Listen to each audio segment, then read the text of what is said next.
బంగారం, బ్యాంకులు, ఇతర ప్రైవేటు సంస్థల్లో ఉన్న విడిపించి కొనబడును. కొమ్మూరి గోల్డ్, ఆంధ్ర మరియు తెలంగాణ. నమస్తే, వెల్కమ్ టు మనం టీవీ.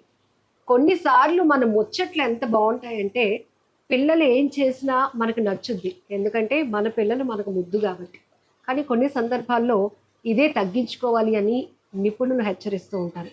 ఏది అంటే చేతికి ఫోన్ ఇస్తాం, వాళ్ళు చూసే వీడియో కంటెంట్ పైన మన పర్యవేక్షణ ఉండదు. కొంతమంది పేరెంట్స్ ఉంటారు, మా పిల్లడు చిన్నప్పటి నుంచి ఫోన్ ఏం కాకుండా ఆపరేట్ చేసేస్తున్నాడు అని. అంతవరకు బాగానే ఉంది, ఎందుకంటే వాడి ఏజ్కి తగ్గ నాలెడ్జ్ మోర్ ఉంది కాబట్టి మనం అంతా మురిసిపోవటంలో తప్పలేదు. కానీ గేమ్ యాప్స్ మనం జస్ట్ వాళ్ళకి డేటా కనెక్ట్ చేసేసి ఫోన్ ఇచ్చి నాన్న కాసేపు ఈ గేమ్ ఆడుకున్నానా అని వెళ్ళిపోతూ ఉంటాం. అక్కడే వస్తుంది అసలు సమస్య. కొన్ని లక్ గేమ్స్ ఉంటాయి, కొన్ని స్కిల్ గేమ్స్ ఉంటాయి. స్కిల్ గేమ్స్ వరకు కొంత నాలెడ్జ్ గెయిన్ చేయడం పర్వాలేదు, బట్ ఇక్కడ ఈ గేమ్ యాప్స్లో డిఫరెన్స్ మనం తెలుసుకుంటే కనుక అటు మీ పిల్లలు కూడా మంచి ప్రొటెక్ట్లో ఉంటారు, అలాగే మనం కూడా ఇబ్బంది పాలవకుండా ఉంటాం. సో ఇవి తెలియాలి అంటే ఫస్ట్ మనకి నాలెడ్జ్ చాలా ఇంపార్టెంట్. సో ఈ విషయాన్ని షేర్ చేసుకోవడానికి మనతో పాటు ethical hacker and entrepreneur Bharat గారు ఉన్నారు. అసలు ఈ స్కిల్ గేమ్స్ ఏంటి, లక్ గేమ్స్ ఏంటి, ఎక్కడ మనం మోసపోతున్నాం, ఈ విషయాలు అయితే అడిగి తెలుసుకుందాం. నమస్తే భరత్. నమస్తే అండి. నిజమే అండి, మామూలుగా అయితే పేరెంట్స్ అందరూ మా అబ్బాయి ఎంత బాగా ఫోన్ ఆపరేట్ చేస్తాడో తెలుసా, నాకు కూడా రాదు అని అంటూ ఉంటారు. ఇది ఓకే, కానీ తర్వాత అది ముదిరినాక పెద్ద సమస్యగా మారిపోతుంటుంది. స్కిల్ గేమ్స్ ఏంటి, లక్ గేమ్స్ ఏంటి? స్కిల్ గేమ్స్ అంటే ఏంటంటే మన నాలెడ్జ్ని ఉపయోగించి, సో స్ట్రాటజీస్ని మన బ్రెయిన్లో ప్రతిదానికి కూడా ఒక స్ట్రాటజీ ఉంటుంది కదా, ఒక స్ట్రాటజీని ఉపయోగించి మనం ఆడుతూ ఉంటాం. ఓకే, జనరల్గా ఒకప్పుడు స్కిల్ గేమ్స్ అంటే కనుక టెన్నిస్, లేకపోతే బ్యాడ్మింటన్, లేకపోతే ఇంకా చెస్, క్యారమ్స్, ఇట్లాంటివన్నిటిని మనం స్కిల్ గేమ్స్ కింద ఉపయోగిస్తాం. లక్ అయితే మాత్రం కాదు. కానీ ఇప్పుడు అంతా కూడా డిజిటల్ ఎరా అయిపోయింది. ఇప్పుడు ఇందులో స్కిల్ గేమ్స్, లక్ గేమ్స్ అని చెప్పి రెండు వచ్చినాయి. జనరల్గా మన ఇండియన్ లా ఎన్ఫోర్స్మెంట్ కూడా రెండు భాగాలుగా డివైడ్ చేసింది చట్టాన్ని, అంటే రెండు భాగాలుగా డివైడ్ చేసింది గేమ్స్ని. ఒకటి స్కిల్డ్ గేమ్, ఇంకోటి లక్ గేమ్. స్కిల్డ్ గేమ్ ఆడితే కనుక ప్రాబ్లం లేదు, కానీ లక్ గేమ్ ఆడితే క్రైమ్. ఓకే, ఖచ్చితంగా క్రైమ్. ఆడిన ప్రతి ఒక్కళ్ళు కూడా క్రైమ్ చేసినట్టు లక్ గేమ్స్ ఆడితే కనుక. సో ఇక్కడ స్కిల్ గేమ్ ఏంటంటే కనుక సంథింగ్ లైక్ రమ్మీ, అంటే ప్యాకట, ఇట్లాంటి వీటికి కూడా స్కిల్లే కావాలి. ఇప్పుడు ఏది పడాలి, నెక్స్ట్ ఏ స్టెప్ వేయాలి అనేది కూడా స్కిల్తో కూడుంటుంది. ఓకే, అండ్ ఇట్లాగా different type of skilled games అనేవి ఉంటాయి. I'm not promoting the rummy or something like that. Okay, luck games అని కొన్ని ఉంటాయి. ఎగ్జాంపుల్ కింద ఆన్లైన్లో మనకి కలర్ గేమ్ అని చెప్పి ఒకటి ఉంటుంది. ఇక్కడ చాలా సింపుల్ ఈ గేమ్. ఆ లైను మరో నిమిషంలో, ఇప్పుడు స్టార్ట్ అయినప్పటి నుంచి నెక్స్ట్ మినిట్లో ఆ లైన్ ఎక్కడ ఎండ్ అవుతుంది, అయితే పైన ఎండ్ అవుతుందా లేకపోతే కింద ఎండ్ అవుతుందా. పైన ఎండ్ అవుతే కనుక పైన వాళ్ళు గెలుస్తారు, కింద ఎండ్ అవుతే కిందకి వాళ్ళు గెలుస్తారు. ఫర్ ఎగ్జాంపుల్, మీరు పైన ఎండ్ అవుతుంది మరో నెక్స్ట్ నిమిషంలో, ఆ లైన్ పైన ఎండ్ అవుతుంది అని చెప్పి మీరు ₹1,00,000 పెడతారు. ఓకే, ఆ లైన్ మరో నిమిషంలో కింద ఎండ్ అవుతుందని చెప్పి నేను 5,00,000 పెడతాను. ఇప్పుడు మధ్యలో ఆడిచ్చేవాడు ఏం చేస్తాడంటే కనుక ఎవరైతే ఎక్కువ అమౌంట్ పెట్టాడో వాడు ఓడిపోయేలా చేస్తాడు. ఓకే, వాళ్ళు ఓడిపోతేనే కదా ఎక్కువ డబ్బు మధ్యలో వాడికి వస్తుంది, బెనిఫిట్ వస్తుంది. అఫ్ కోర్స్ తను ₹1,00,000 పెట్టాడు, ఆ లక్షకి ఇంకొక 1,00,000 వచ్చింది తనకి. సో ఇక్కడ రెండు ఆపోనెంట్ పై, అంటే లైన్ పైకి వెళ్తుందని బెట్టింగ్ వేసిన వాడు, కిందకు వస్తుందని బెట్టింగ్ వేసినాడు, ఇద్దరు మనలాంటి కామన్ పీపుల్. సో ఆట ఆడిచ్చేవాడికి ముందుగానే తెలుసు అక్కడ అది ఎక్కడ ఆపాలో. ఎక్కడ ఆపుతాడంటే దే ఆపరేటింగ్ ఎక్కువ అమౌంట్ ఎవరైతే పెట్టారో వాళ్ళది ఆపేస్తారు. ఓకే, అప్పుడు ఎక్కువ అమౌంట్ మీడియేటర్ చేరుతుంది.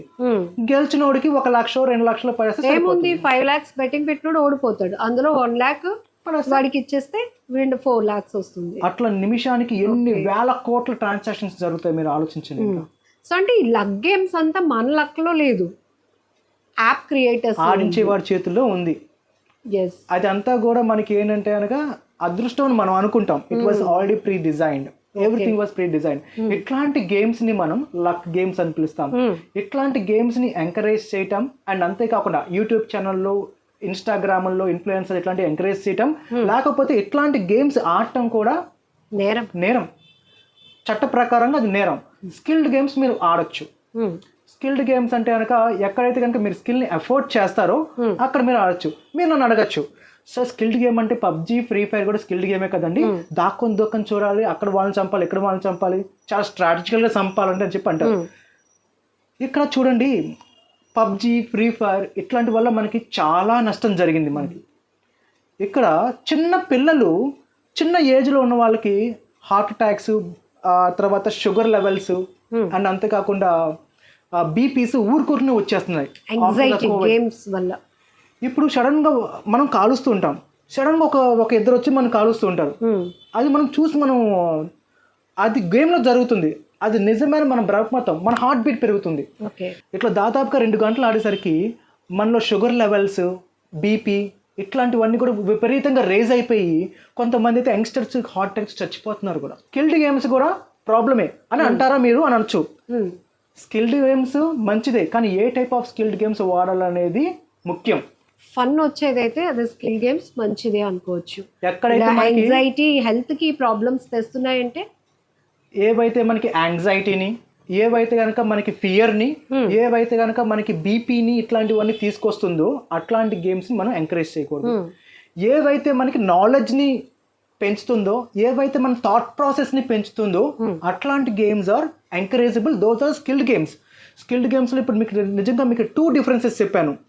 దేని వల్ల అయితే కనుక మనకి హార్మ్ ఉంటుందో అట్లాంటి స్కిల్డ్ గేమ్స్ మనం చూసి we should avoid that games. Yeah. So ఇది పేరెంట్స్కే అవేర్నెస్ కాదు, పిల్లలకు కూడా ఇంపార్టెంట్.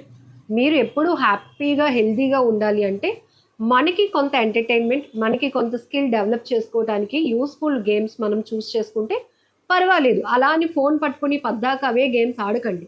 కానీ ఇక్కడ భరత్ గారు ఎందుకు ఇంత సీరియస్గా చెప్తున్నారంటే చాలా చోట్ల ఈ మీరు చెప్పిన పబ్జీ గేమ్స్ కానీ, ఈ ఫైర్ షూటర్స్, ఇవి పిల్లలు ఆ క్యారెక్టర్స్లోనికి ఇన్వాల్వ్ అయిపోతున్నారు.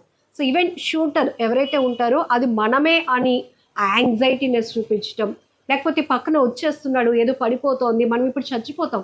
మీరు స్ట్రెస్ అనేది మీరు చెప్పారు కదా, అది నిజమే అండి. అక్కడ గేమ్లో 2-3 సార్లు మీరు చనిపోయేసరికి మీరు ఎలా ఫీల్ అవుతారు?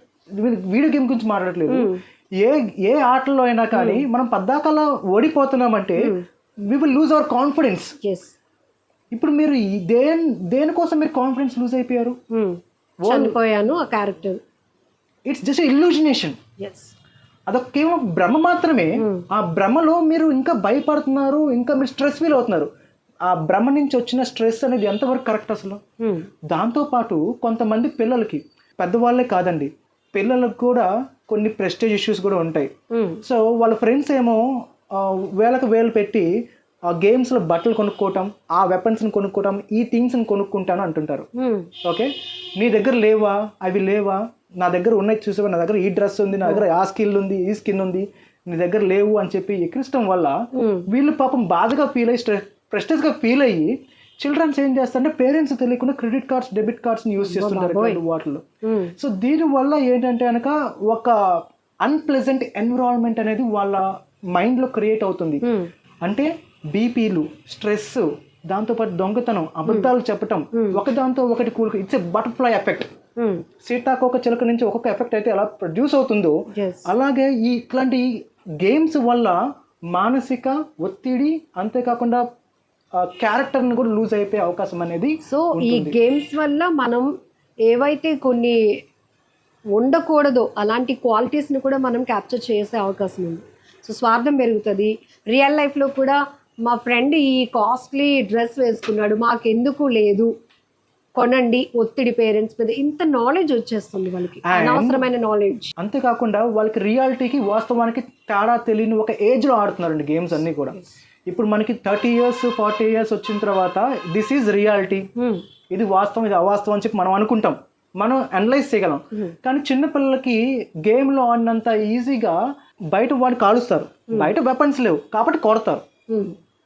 సో దీనివల్ల చాలా డ్రాస్టిక్ చేంజెస్ అనేవి క్యారెక్టర్లో జరుగుతూ ఉంటాయి. సో దీనివల్ల మెంటల్లీ కూడా చాలా డిస్టర్బ్ అవుతారండి. కనుక ఇదంతా ఏంటంటే అదొక గేమ్ డిజైనింగ్ అయినప్పటికీ కూడా పర్సనల్ లైఫ్కి దాన్ని టచ్ చేసుకొని ఆయా క్యారెక్టర్స్లో వాళ్ళు ఇన్వాల్వ్ అయిపోవడం వల్ల చిన్న పిల్లల్లో కూడా చాలా హెల్త్ ఇష్యూస్ వస్తున్నాయి. మెయిన్ థింగ్ ఏంటంటే వాళ్ళు స్ట్రెస్లో ఉంటున్నారు. ఇవంతా కూడా పేరెంట్స్కి వాళ్ళు షేర్ చేసుకోలేరు కాబట్టి సో బేసికల్ మానిటరింగ్ అనేది కంపల్సరీగా ఉండాలి.